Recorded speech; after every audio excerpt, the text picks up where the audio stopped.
The Prodigal Son by Rainer Maria Rilke.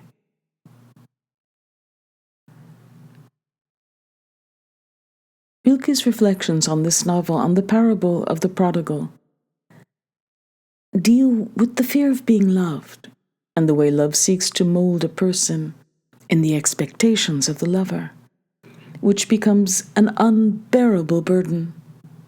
The Prodigal Son.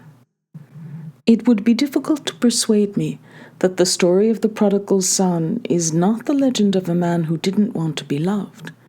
When he was a child, everyone in the house loved him. He grew up not knowing it could be any other way, and got used to their tenderness when he was a child. But as a boy, he tried to lay aside these habits. He wouldn't have been able to say it, but when he spent the whole day roaming around outside and didn't even want to have the dogs with him, it was because they, too, loved him, because in their eyes he could see observation and sympathy, expectation, concern, because in their presence, too, he couldn't do anything without giving pleasure or pain. But what he wanted in those days was that profound indifference of heart, which sometimes early in the morning, in the fields, seized him with such purity that he had to start running in order to have no time or breath to be more than a weightless moment in which the morning becomes conscious of itself, never yet come into being, spread out before him. Involuntarily, he left the footpath and went running across the fields with outstretched arms, as if in this wide reach he would be able to master several directions at once. And then he flung himself down behind some bush and didn't matter to anyone. He peeled himself a willow flute, threw a pebble at some small animal. He leaned over and forced a beetle to turn around. None of this became fate, and the sky passed over him as over nature. Finally, afternoon came with all its inspirations. You could become a buccaneer on the Isle of Tortuga, and there was no obligation to be that. You could besiege Campeche, take Veracruz by storm. You could be a whole army, or an officer on horseback, or a ship on the ocean, according to the way you felt. If you thought of kneeling, right away you were Deritis of Gozan, and had slain the dragon, and understood that this heroism was pure arrogance without an obedient heart. For you didn't spare yourself anything that belonged to the game. But no matter how many scenes arose in your imagination, in between them, there was always enough time to be nothing but a bird. You didn't even know what kind, though afterward you had to go home. My God, how much there was then to leave behind and forget, for you really had to forget. Betray yourself when they insisted. No matter how much you lingered and looked around, the gable always came into sight at last. The first window up there kept its eye on you. Someone might be standing there. The dogs in whom expectation had been growing all day long ran through the hedges and drove you together into the one they recognized. And the house did the rest. Once you walked in to its full smell, most matters were already decided. A few details might still be changed, but on the whole you were already the person they thought you were, the person for whom they had long ago fashioned a life out of his small past and their own desires, the creature belonging to them all who stood day and night under the influence of their love, between their hope and their mistrust, before their approval or their blame. It is useless for such a person to walk up the front steps with infinite caution. They will all be in the living room, and as soon as the door opens, they will all look his way. He remains in the dark, wants to wait for their questions, but then comes the worst. They take him by the hands, Lead him over to the table, and all of them, as many as there are, gather inquisitively in front of the lamp. They have the best of it. They stay in the shadows, and on him alone falls along with the light all the shame of having a face. Can he stay and conform to this lying life of approximations which they have assigned to him, and come to resemble them all in every feature of his face? Can he divide himself between the delicate truthfulness of his will and the coarse deceit which corrupts it in his own eyes? Can he give up becoming what might hurt those of his family who have nothing left but a weak heart? No, he will go away. For example, while they are all busy setting out on his birthday table those badly guessed presents which, once again, are supposed to make up for everything, he will go away forever. Not until long after would he realize how thoroughly he had decided never to love, in order not to put anyone in the terrible position of being loved. He remembered this years later, and, like other good intentions, it too had proved impossible, for he had loved again and again in his solitude, each time squandering his whole nature, and in unspeakable fear for the freedom of the other person. Slowly, he learned to let the rays of his emotion shine through into the beloved object, instead of consuming the emotion in her. And as he was pampered by the joy of recognizing, through the more and more transparent form of the beloved, the expanses that she opened to his infinite desire for possession, sometimes he would spend whole nights in tears, longing to be filled with such rays himself. But a woman loved who yields is still far from being a woman who loves. Oh, nights of no consolation, which returned his flooding gifts in pieces heavy with transience. How often he thought then of the troubadours, who feared nothing more than having their prayers answered. All the money he had acquired and increased he gave away, so as not to experience that himself. He hurt them by so grossly offering payment, more and more afraid that they might try to respond to his love, for he had lost hope of ever meeting the woman whose love could pierce him.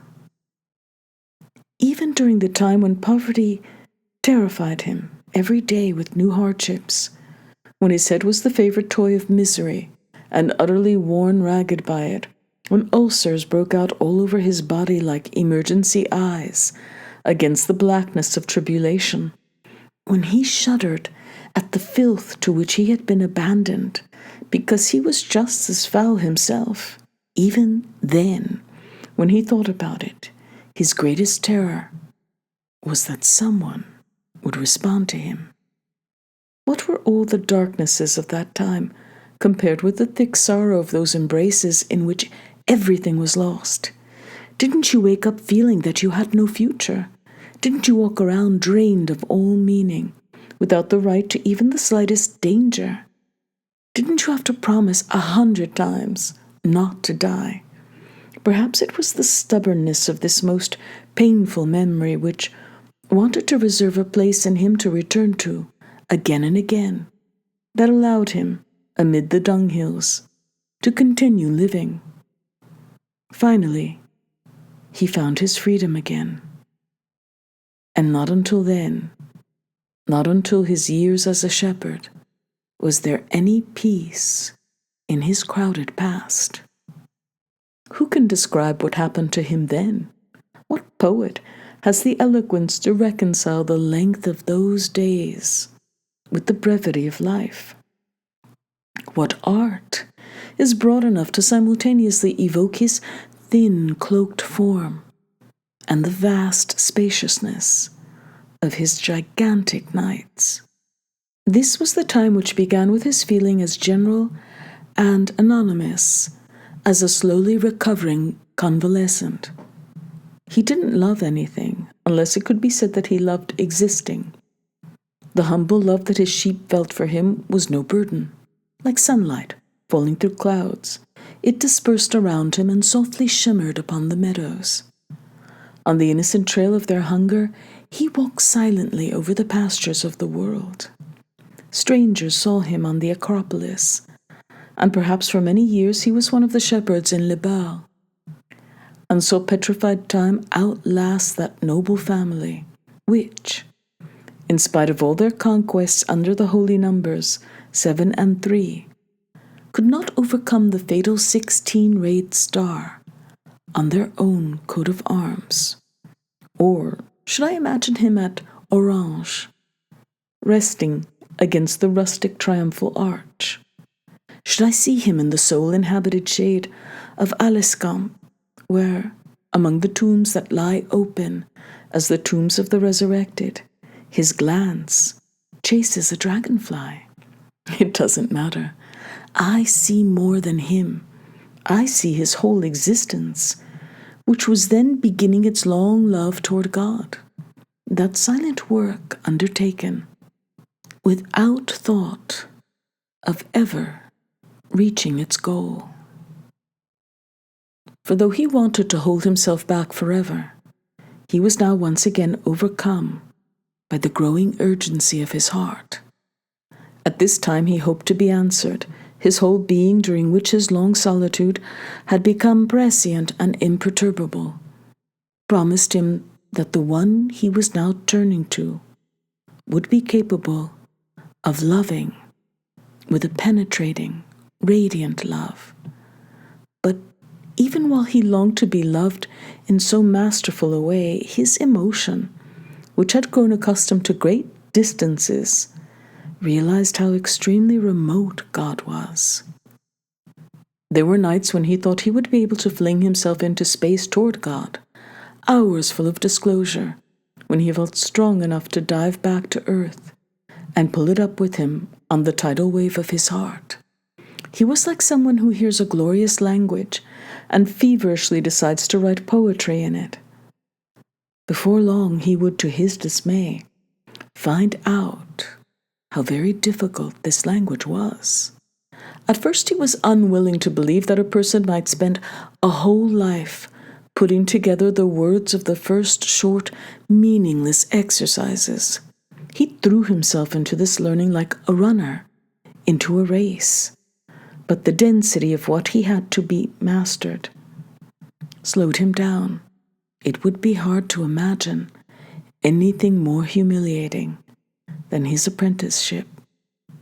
He had found the philosopher's stone, and now he was being forced to ceaselessly transform the quickly produced gold of his happiness into the gross lead of patience. He, who had adapted himself to infinite space, had now become like a worm crawling through crooked passageways without exit or direction. Now that he was learning to love, learning so laboriously and with so much pain, he could see how careless and trivial all the love had been which he thought he had achieved, because he had not begun to devote to it the work necessary to make it real. During those years, the great transformations were taking place inside of him. He almost forgot God, the difficult work of approaching him, and all that he hoped to perhaps attain with him in time was sa patience de supporter une âme. The accidents of fate, which most men cling to, had long ago fallen away from him. But now, even the necessary pleasures and pains lost their spicy aftertaste and became pure and nourishing for him. From the roots of his being grew the sturdy evergreen plant of a fruitful joyousness. He became totally absorbed in mastering what constituted his inner life. He didn't want to omit anything, for he had no doubt that in all this his love existed and was growing. Indeed, his inward composure went so far that he decided to retrieve the most important of the experiences which he had been unable to accomplish before, those that had been merely waded through. Above all, he thought of his childhood, and the more calmly he recalled it, the more unfinished it seemed. All its memories had the vagueness of premonitions, and the fact that they were past made them almost arise as future. To take all this upon himself once more, and this time really, was the reason why, from the midst of his estrangement, he returned home. We don't know whether he stayed there. We only know that he came back. Those who've told the story try at this point to remind us of the house as it was then. There, only a short time had passed. A short period of counted time. Everyone in the house knows exactly how much. The dogs have grown old, but they are still alive. It is reported that one of them let out a howl. All the daily tasks stop. Faces appear in the window, faces that have aged or grown up, and touchingly resemble how they used to look. And in one old face, grown suddenly pale, recognition breaks through. Recognition? Is it really just recognition? Forgiveness? Forgiveness of what? Love. My God, it is love. He, the one who was recognized, had no longer thought, preoccupied as he was, that love could still exist. It is easy to understand how, of everything that happened then, only this has been handed down to us. His gesture, the incredible gesture which had never been seen before, the gesture of supplication with which he threw himself at their feet, imploring them not to love. Dizzy with fright, they made him stand up, embraced him. They interpreted his outburst in their own way, forgiving him. It must have been an indescribable relief for him that, in spite of the desperate clarity of his posture, they all misunderstood him.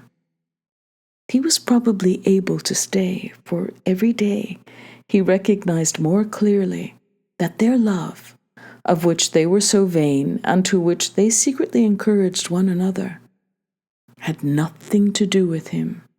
He almost had to smile at their exertions, and it was obvious how little they could have him in mind. How could they know who he was? He was now terribly difficult to love, and he felt that only one would be capable of it. But he was not yet willing. Note that the capitalization of he was the decision of the translator.